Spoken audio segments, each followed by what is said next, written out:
It's one of the more popular places and a great location for festivals. But for the River's Edge Park in Council Bluffs, the future is uncertain after damage from the floods.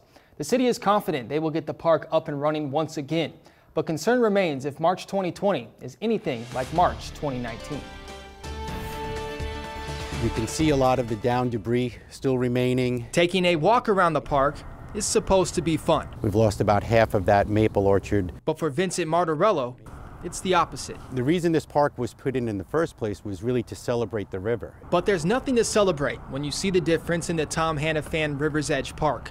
This photo was taken back in April, as the city is still assessing the damage from the floods. Because we have not been able to assess the underground irrigation system or the electrical system or the access road coming into the park, we don't have a full cost, but we're anticipating potentially another $600,000 to $900,000 worth of damage. That's on top of the $160,000 to $200,000 of already determined damage to the Great Lawn and other areas. Unfortunately, because of the frequency of flooding and the length that the water was in the park, we have not been able to get to any of the restoration. And just like the water flowing next to the park, the future outlook is murky for next spring. What we're hearing is the water levels may very much be like they were this past spring. Some festivals were canceled in the park this year due to the damage, including Taco Fest. They put a park next to a river and that happens. You know, that's the way things go sometimes. The festival says they're exploring all options in case the park is not repaired in time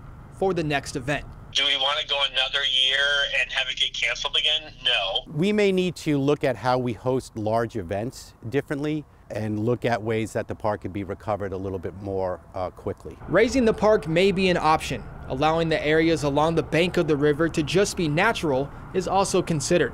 But the city is confident they will restore this once popular area.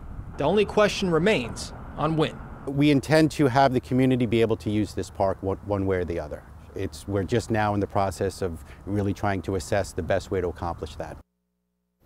The city says they hope to start repairs in April of next year, and the work would take around a month and a half to complete.